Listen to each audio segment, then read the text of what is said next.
What's up, y'all? This Jason Nelson, human being, child of the Most High, single, father, stand-up comedian, author, writer, speaker, producer live shows, events, and more. Focus on the funny. LLC. Long day, tired, every day long, for real. I was checking in. It's been a while since I checked in. And for those who may or may not know things I shared or experienced throughout the years, I'm not finna go through that whole thing. You know, you can check the links attached to the video. I just want to say that overall, I'm in a better place. Yeah, anxiety's still at all-time high. I realized that, like, one of the reasons why I don't order furniture to be delivered to my home, because I feel like somebody I don't like or feel safe around may find out where I live and come to my house. So I just don't do delivery. I know that's what crazy anxiety have, but I do have anxiety.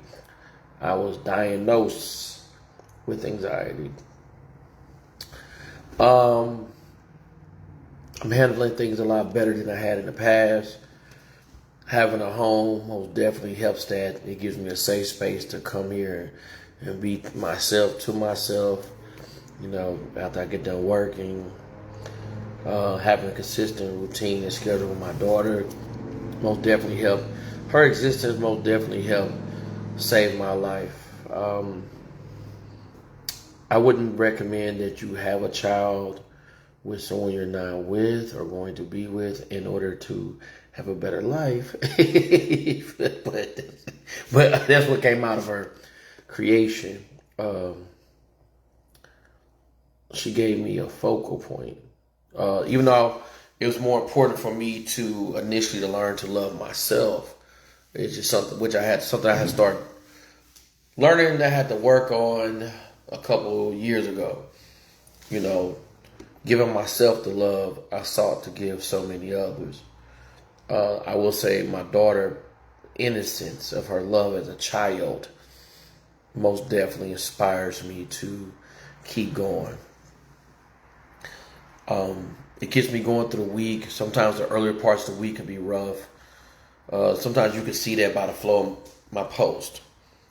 You know, usually Sunday evening, sometimes they can be rough, or Monday, Tuesday, then around Wednesday, Thursday, it mellow out, and then Friday's like, my day ain't bad. It's Saturday, the day I get my daughter, you know what I'm saying, until Sunday. But, you know, I felt a little emotional this past weekend because I realized it's going to be the first time, like the last time I had all my children, you know, whether it was around Christmas time, New Year's Eve, I used to get all my children for New Year's Eve. It was 2016. That was 9 years ago. Now bringing the New Year's with them and stuff like that. And then the following year, the first one I was married to, you know, I got married twice in my 20s. I'm 41, I'm about to be 42. You know, she had got pregnant by a third guy that, you know, she also met dude from chat line stuff, which is her business, was her business. But she got pregnant and then moved to Las Vegas without me knowing. So I didn't know. You know, she moved to Vegas and I had no idea. We weren't having any issues. Yeah, occasionally we may have like a slightly petty back and forth, but not really, because we had nothing to talk about. I'll just pay her my child support and get my kids. That's pretty much what it was. She was doing whatever she was doing, and at the time, I was remarried. And, you know, and she decided to move to a whole nother state, whole nother coast, which would have been okay. I wouldn't have been trying to stop her from moving because I still would have went to go see my children and found a way to pick them up. I mean, I was going to New York, Philadelphia, LA, North Carolina, South Carolina, Atlanta, Ohio, Chicago, Fresno, San Jose, Wisconsin, Denver, Colorado, like Indiana. So I'm like, if I was going to those places, Kentucky, I like if I'm going to those places, I would Arkansas, Mississippi, Tennessee. If I'm going to those places to tell jokes, oftentimes for free, when I was coming up working on my way, I would have went to Vegas to go see my kids, or made a way to get them for like a few weeks during the summer or something like that, or during winter break. So my life, it hadn't been the same since then. You know, having a family gave me a focal point. So oftentimes I'm asked, hey Jason, when are you going to get back into stand-up comedy? I don't know if I'm ever. I really don't know. I don't know. That hasn't been a priority of mine. My priority has been healing. Healing. Healing. I don't know how healed I need to be, or I don't know. I know I'm doing better compared to where I was a couple years ago, compared to even a year ago. So I'm assuming that I'm going to be even better next year, and so forth and so forth.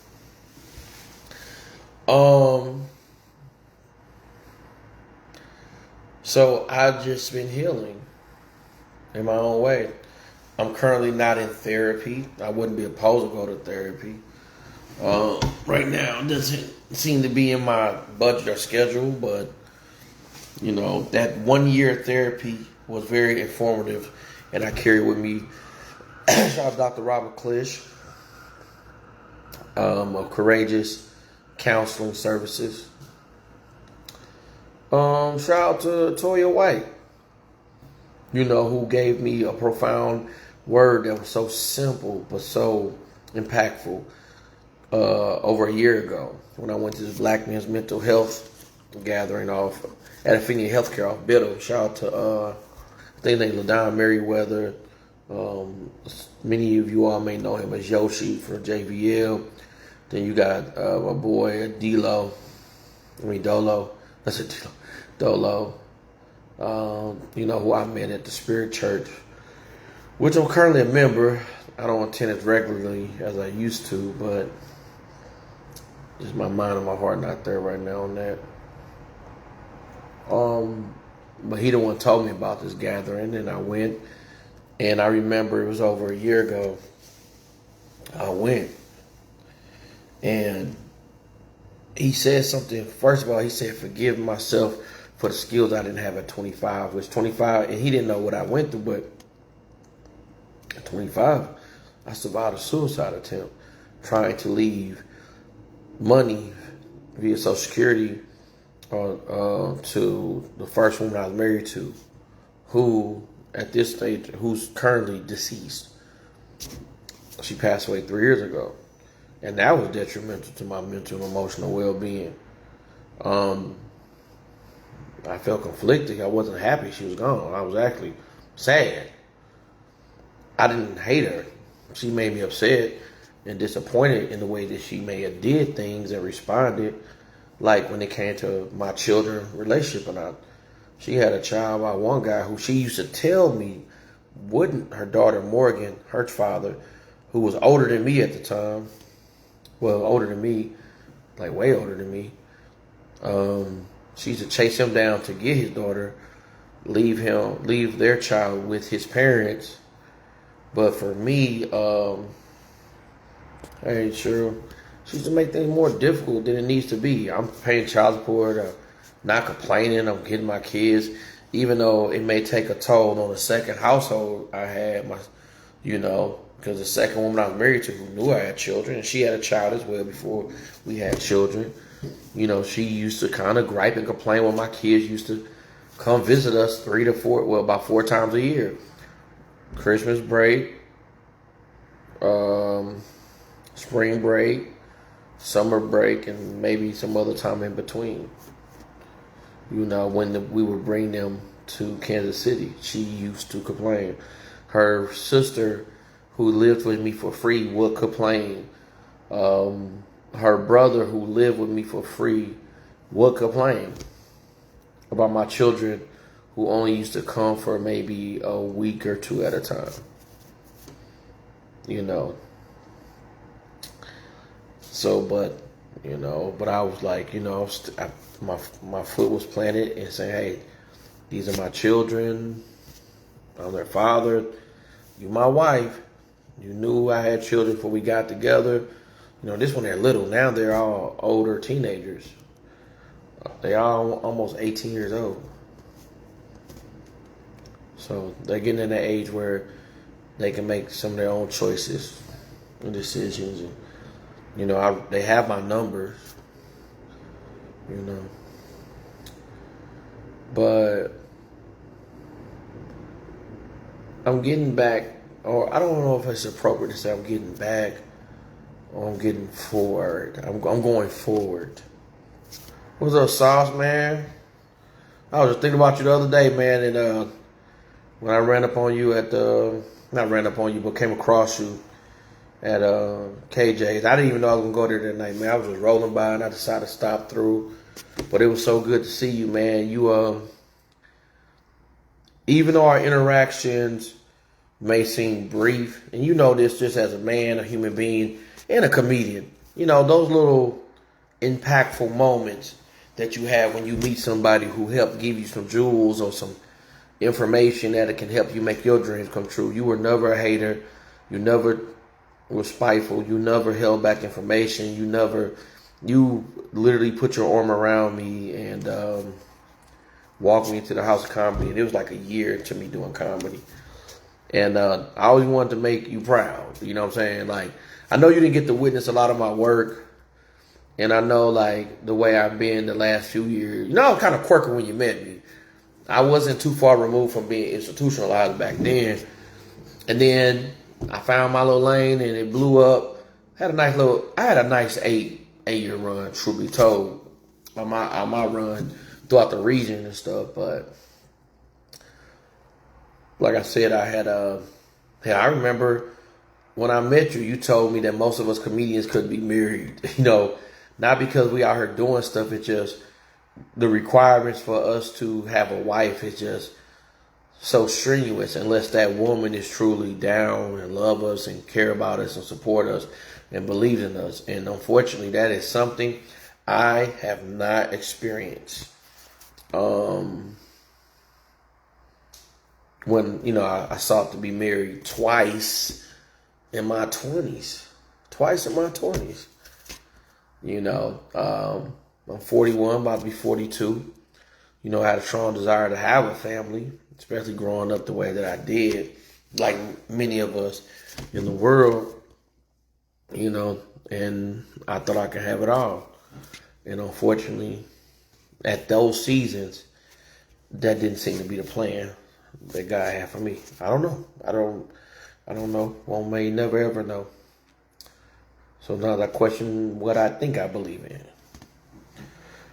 But as I continue through that process, because you had the divorce and the loss of time with the children, then you get to public scrutiny where rumors get spread around you that's not true, or people discrediting your character, people you help and support. All of a sudden, people you help to support, money, energy, whatever, carry them on your back for a decade. Or more, and then other people you bring up the fold to show love, and what end up happening is in those circumstances, they will flip on you in exchange for what's up, T? What's up, T?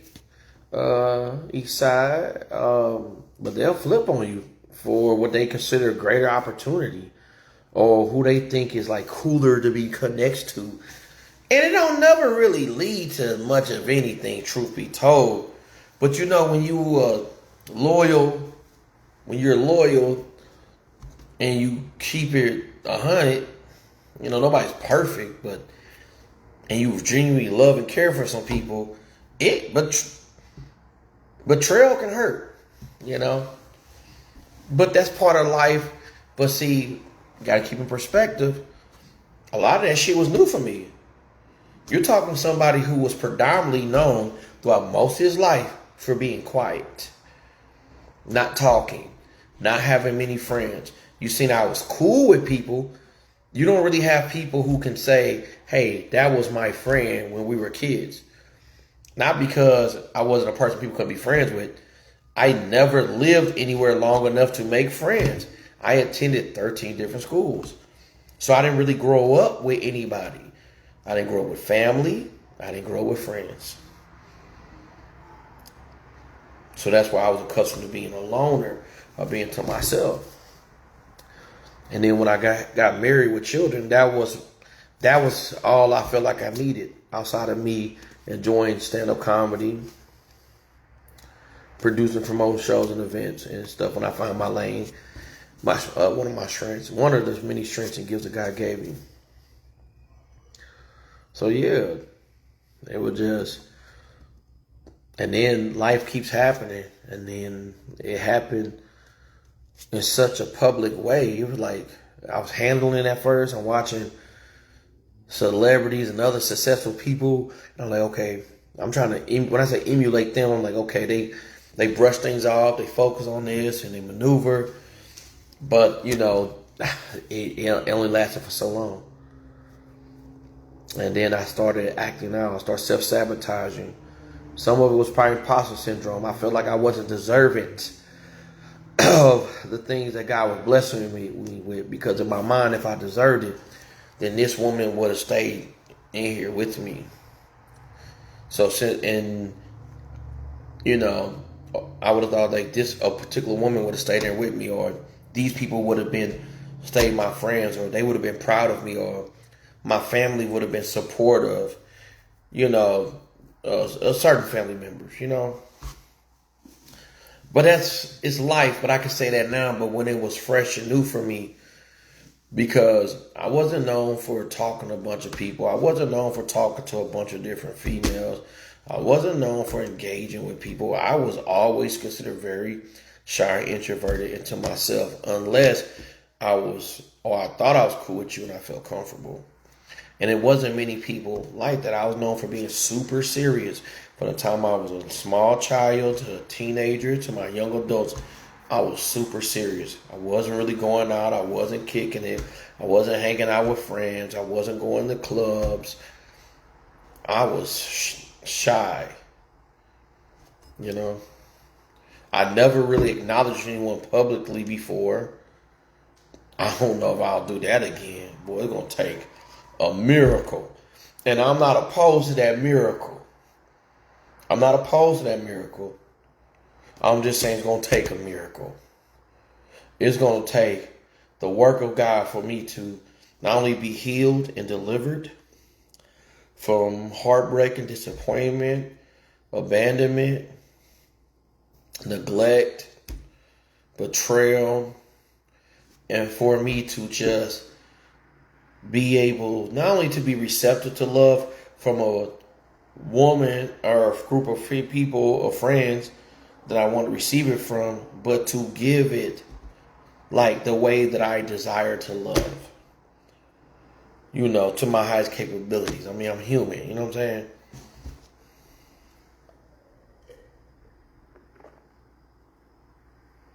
But I'm not opposed to that miracle. I just know it's going to take a miracle. And I'm doing the work. Like the Bible says, faith without works is dead. The first priority for me was working on my mental health.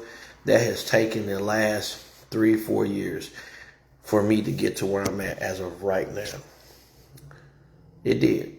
It took me hitting my own rock bottom, which I feel like I hit rock bottom so many times. But that last little rock bottom, I was like, damn. Shit. I ain't gonna say I didn't know it couldn't get no more rock bottom than that. Because as I learned, it most definitely, the rock bottom, shit can get worse. I used to be like, can't get no worse. Oh, yes, the fuck it can. So I'm going to start saying it can get better. it can get better. And now, after continuously working on my mental health, which to me intertwines with my spiritual health, which is now leading me to having a stronger desire for my physical health. Because look, kind of went down a little bit. But shit, I was eating and drinking bad for 7 years. Wasn't physically active like I had been when I was younger, playing basketball and stuff. Keeping physically active in that way. So, a lot of eating I did was out of stress, boredom, loneliness. Something I had to think about this morning was I think some individuals knew I was so desperate and thirsty for a family. I think some people knew I was so desperate and thirsty for a family that they kind of took advantage of me. And I didn't set appropriate boundaries. But through these experiences, I've learned these boundaries.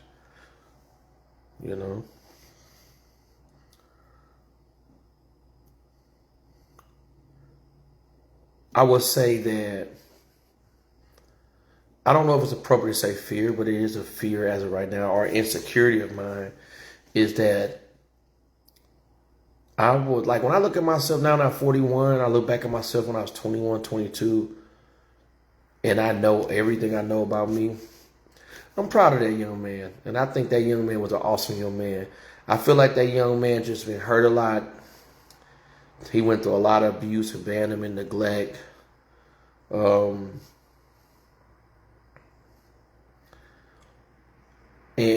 with what he experienced, man, he was awesome.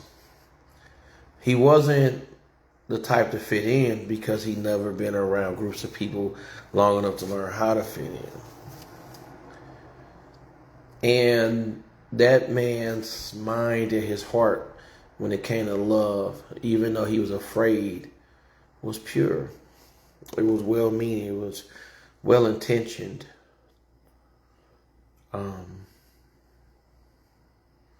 That's 20 years ago.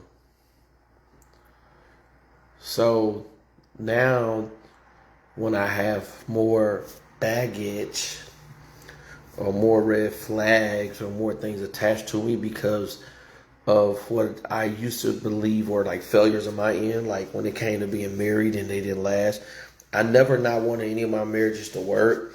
I never not tried to make them work. I never not tried to make my marriages work. A lot of times they had so many other people in their ear, and people who were being cheated on, being abused, and and they're listening to these women for advice, and they're not going through none of those experiences with me at all. Right hand of God. And I took those failures, what I perceive, I don't even want to identify them as failures because I don't want to say they lessons. I don't think you should get married, divorced to learn a lesson. I'm not going to say that. I will say that, though, those experiences, sometimes people see me, oh, you've been married twice, it must be you. And it amazes me that some women say these things as if they don't know what some women do or don't do. Even married women. Married women cheat. Married women talk to other guys and text and meet up with them. They do. I know this for a fact. And they don't always look like hoes. They don't look like they ratchet. They could be teachers, social workers, go to church. They can work for H&R Block in Kansas City off Grand in the banking department. Went to Missouri Western. Got a bachelor's degree in psychology. Never returned back to their hometown, St. Louis. had an older sister, like Kiana, a younger brother. Like they could have that. They could be from Florissant, Missouri. Grew up Ferguson, Florissant. Went to McClure North. Graduated 2004. Had a sister named PJ Priscilla Jackson. Had a brother who currently coaches in Iowa named Robert Steeple. They can be just these people that you think just don't be doing that and be doing those things. And they can also lie. They can cry as if they did nothing and the other person did something. They can do that. Maybe hard to believe, but you will think that some women can be honest about the things that they either done or observed and experienced with their female family members and friends. But they would never break code. For a woman to break code, it's kind of like when a woman throw her man in the bus and she go off on him, put him on blast. It's very rare for a woman to break code against another woman. She gotta be like super trying to hurt that girl and get back at her. Cause heck, the second one I was married, her best friend, she had went by this name named Terry Buckner. She's the one that told me that the woman I was married to had messed around with this dude named DeWine Love. You know, he's a Sigma. You know, I don't know. I can't vouch for that. I know he used to be in my house while I was at work bringing alcohol to the woman I was married to. And she used to be drinking it with him while I'm at work. And he'll be gone by the time I get home. You know, you think she told the public that? No. You think she explained why sometimes I question whether our last child was mine because we didn't have sex for almost a year and she was doing those type of situations in my home? No.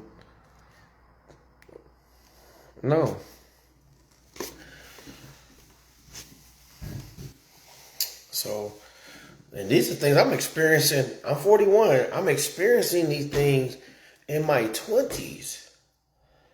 When everybody else outside fucking, I'm talking about the dudes. Ladies, do not compare me to you. We're talking about me as a young man.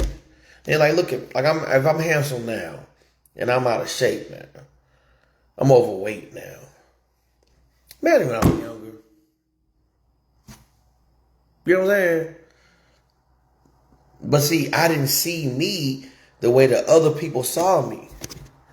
Because if I did see me the way that other people saw me, truth be told, I wouldn't have been with, if I was shallow, I wouldn't have been with either woman that I married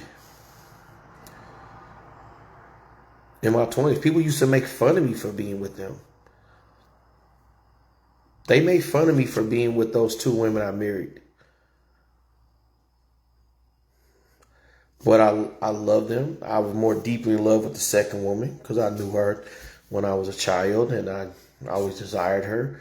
I didn't pursue her while I was married. We didn't talk. We didn't have that type of connection. When the first woman I was married to filed for divorce and separated from me for a third time, I decided in my 20s to move forward and pursue the woman, not immediately, but eventually pursue the woman I always wanted to be with since I was in high school.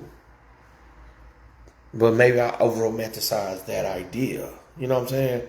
Like, I can see that now.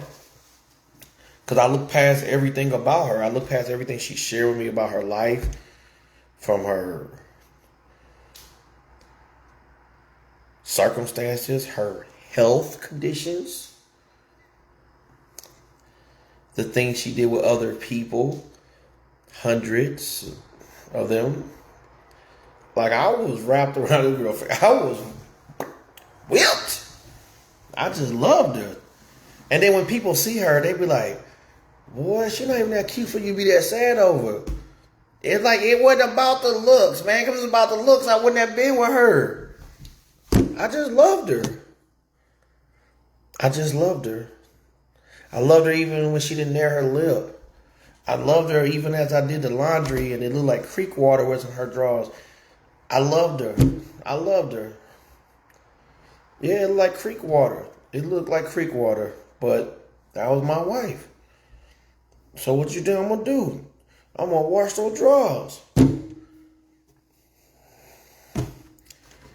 I loved her even when both our legs were hairy, and she had some horrific morning breath, but I'll still wake up and kiss her. Now, I wake up and brush my teeth first. I always wake up and brush my teeth. And then I kiss her, even if her breath, you know what? Even the sourness of her breath was sweet to me. That's how I love. I'm talking about for years, not like, oh man, just the beginning. I'm talking about 5 years in.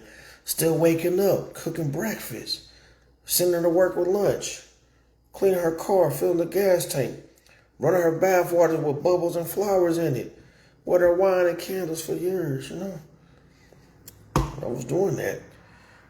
I just loved it. And I wish I could love like that again. I do.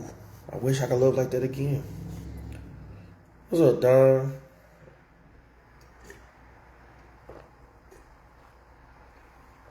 But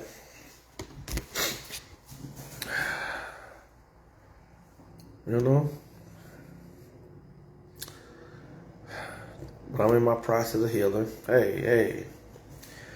And I'm proud of who I am and where I'm at as of today. I am. I'm about to get ready to go to bed. Well, I'm going to lay down. I don't know, I'm going to go to sleep. I might do a little meal prep for my dinner tomorrow. Today I had a tripe sandwich. It wasn't necessary for me to get a tripe sandwich, but sometimes I'll be just craving that little bread with that mustard, that onion pickle hot sauce on it, with that little crispy chewiness, so I got me a tripe sandwich. But I am proud that I drank like a half gallon of water. 1 jug of water had, I could drink more, but, pacing myself. But I had put pink Himalayan salt, peppermint tea packet, lemon, and liquid chlorophyll in one. And then the other water, pink Himalayan salt, peppermint tea, liquid chlorophyll, and lime in the next. And I drank both of those today. I had a smoothie earlier that sustained my energy. I took my vitamins and supplements. So, gradually learn to be consistent in that. One of the things I struggle with is making time for physical exercise and activities, which is why I want to buy the walking pad, because I like walking. So it's something I can do in the morning when I wake up. I think I prefer the one with the handlebar on it though. But it's something I can do when I wake up. Even if I start at like 10 minutes, 15 minutes, 20, gradually build myself up and then do it before bed. Help burn some calories and stuff like that. And, sometimes y'all might see me have an outburst online sometimes. And if you really pay attention, depending on how long you've been messing with me through social media, stand-up comedy, real life, I have people who've been my co-workers in life. I worked in a nonprofit for almost 20 years. Always did well in every organization, thrived. It may have been one organization that I most definitely walked away from. I didn't think it was sustainable. A lot of people didn't know I've been working in that field. I worked in that field for over half my adult life, or most of my adult life. And they promoted it, because I wanted the freedom of talking shit as a stand-up comedian. And even if a job had a problem with my comedy, I'm like, all right, I just walk away. But I'm so great at what I do, and I say it's humbling, like I'm just really good at what I do when it came to being in that field of work. But I'm good at it because I loved it. I enjoyed it. I was passionate about it. I believed in it. So, I'm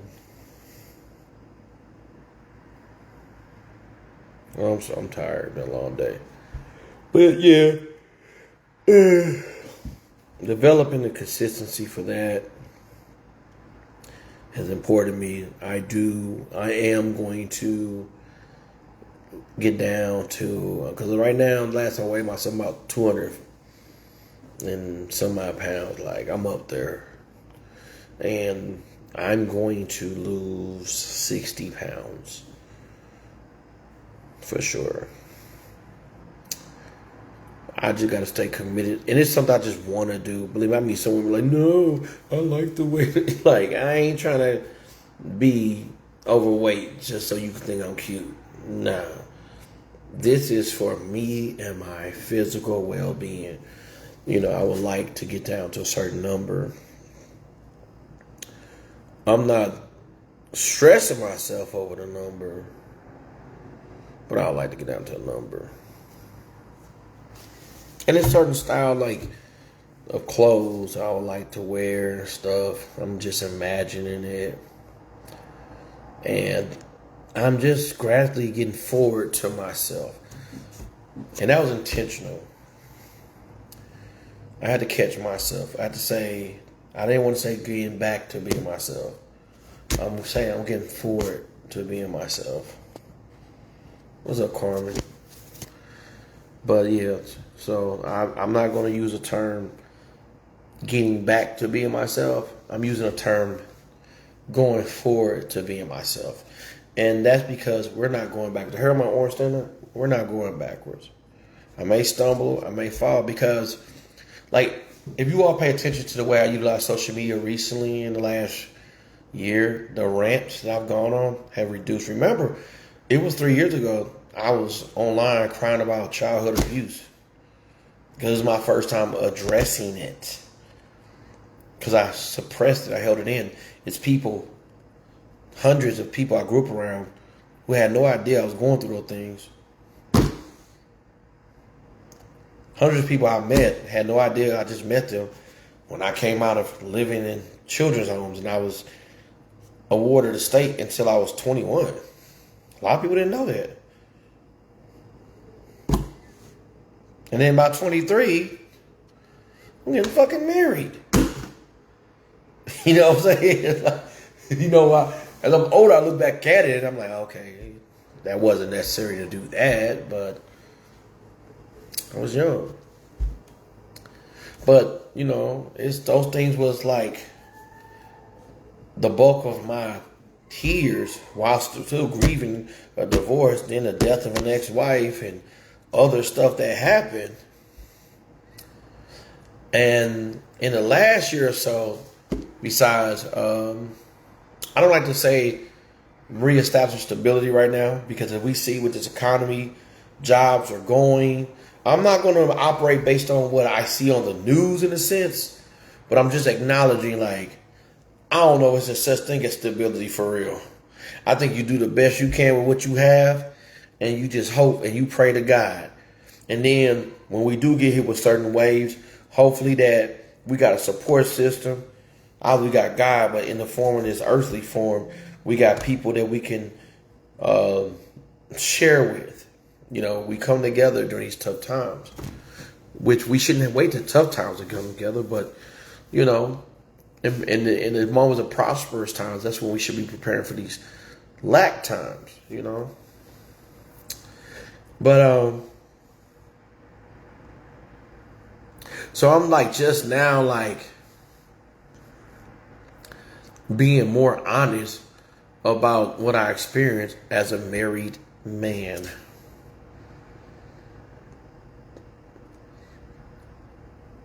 I'm just not being more. This ain't no, oh, Jason Nelson hates all women. No, I am telling you what I experienced as a married man. The in-laws can be horrible. You get married to somebody, all of a sudden they feel like you trying to pull their sister away or their cousin away. You were like, what the fuck? No, I am not. This is just simply my wife. I love her. I care about her. And because I love and care about her, you're an extension of it.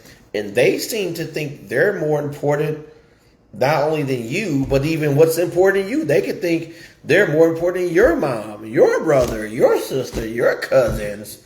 They'll think the child that their sibling had before you is more important than the child that you had before them. And you be like, no, everybody's equal here. Oh, marriage was horrible. They'll want to see their family member be successful in their career goals or whatever, but not you. Like my whole existence was to just be their sister's cheerleader. Like I didn't have goal, dreams, and ambitions that I was honest about before we got together. Like I promise you, is no woman on this planet has ever been caught off surprise by me.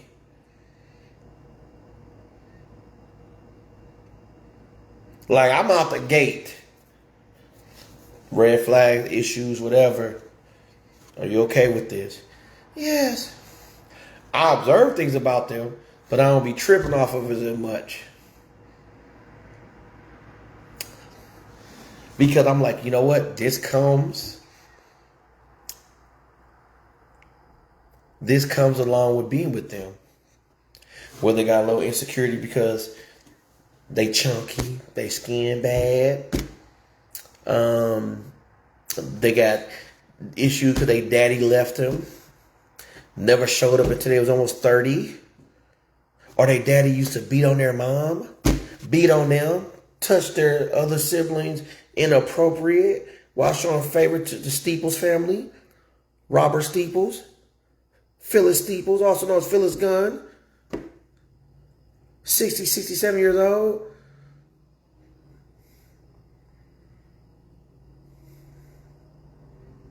And it's not to disrespect them. I'm just being honest. And I held all that stuff in, knowing all this. I don't even know if it's perceived as dirt because I'm not throwing them under the bus. I literally just watched these people discredit me, disrespect me, over-exaggerate, lie, be biased, one-sided. And really, in all these situations, you know what would have been cool? If these people would have stayed out of my motherfucking business. But I'm older now. So when I was in my 20s, I didn't know to speak up for myself in this way because I ain't trying to have no smoke with no in-laws because I love your daughter. I love your sister. I love your cousin. I love your friend. So I'm trying to get along. I'm trying to be at peace. But trying to get along and be at peace costs me peace. But really, what people should have did was stay the fuck out of my business. When this bitch go on rants on social media, then she talking shit, you don't know what the fuck that bitch was doing. You don't know what that bitch was doing at home. You don't know what that bitch was doing at home. You don't know what that bitch was doing. Either one of them. You don't know who they was fucking. You don't know who else they was talking to. You just going based on what this bitch telling you. Like you don't even already know the bitch. Like y'all know the bitch. Y'all went to school with the bitches. Y'all went to college with the bitches. Some of y'all done fucked the bitches. Y'all been out on mission with the bitches. And all of a sudden this bitch Mother Teresa and Jesus Christ Mama. Or sometimes when you the decent person or the well-meaning person, you become the scapegoat. And then some of them families come together and they conspire against you because you don't fit what they want you to fit. See, I was married to a woman whose cousin, master's degree, worked for Cerner at the time. Probably sure she worked for Oracle at this moment. And she getting slapped. She getting slapped around by her dude named Jay in Kansas City. We got a brother named Mike. They little two light-skinned Cuban black motherfuckers. He punching holes in the wall. Now he could fix on some shit. He could fix the hole he put in there. He could fix on cars. I ain't saying he's a bad person. He had a couple of different kids by a couple of different women at that time. I'm married. But this girl is giving my wife advice on what she deserved. I'm like, bitch, if anything, you might be telling the woman I'm married to what she deserved, but bitch, I don't think you deserve to be with a nigga who you can't have kids by. And he's slapping the shit out you in front of your family and damaging the whole house that you paid for. She bought this nigga a Challenger. She bought this nigga a two-door car, and he had 6 kids. She bought this nigga a two-door car, while he had 6 kids. I'm married to a woman whose daughter I raised, and I have children with her, and I couldn't even get her just to help me with my children. And when I say help, I mean like not be upset that I'm bringing them to visit us in our home. This bitch is literally crying to people about how hard her life is once every 3 to 4 months when my kids visit for a week or two. And she's crying to people who, Terry Buckner, has children at the time before her baby daddy passed away and died, or Theo. She claimed wasn't there for her kids.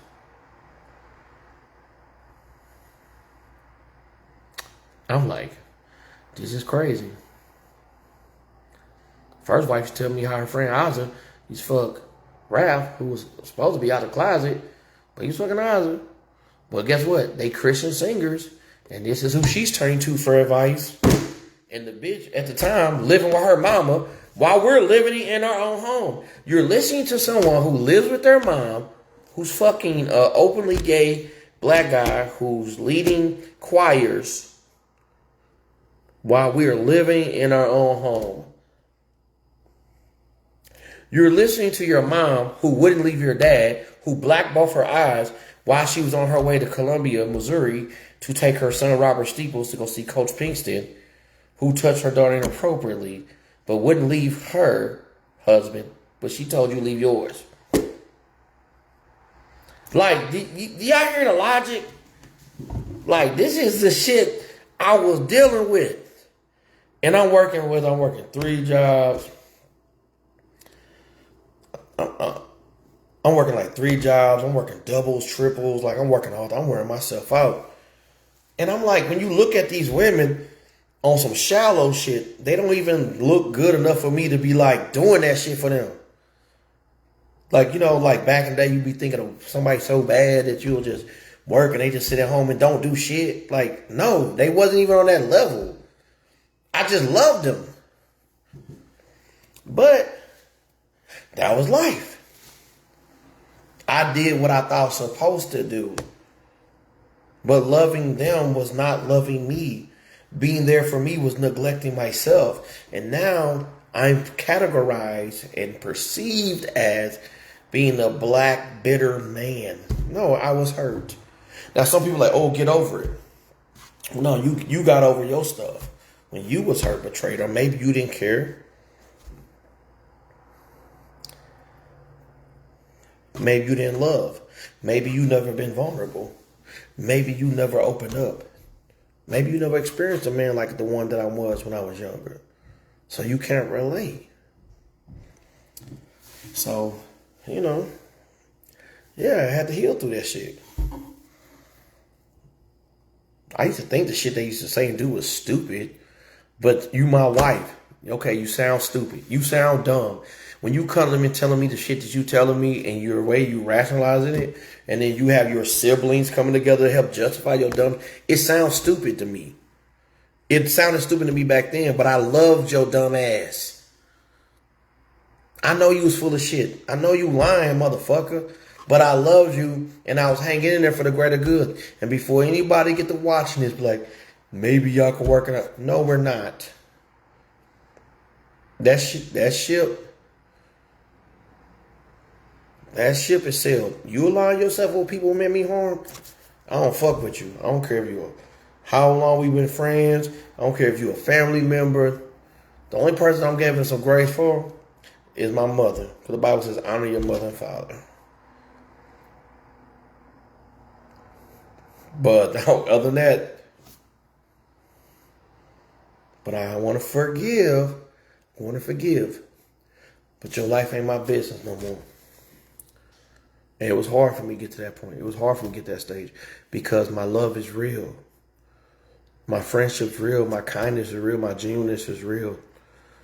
You ain't going to hear nobody say I ever made myself sound like a goody two-shoes or I was a holier than thou motherfucker. I've always been honest, transparent with who I am. You know what I'm saying? But check those links out attached to this video. Check those links out attached to the video. I need to go lay my butt down. I'm in my healing process. I'm developing a routine that works for me. Anything that's overly stressful, I just ain't been dealing with.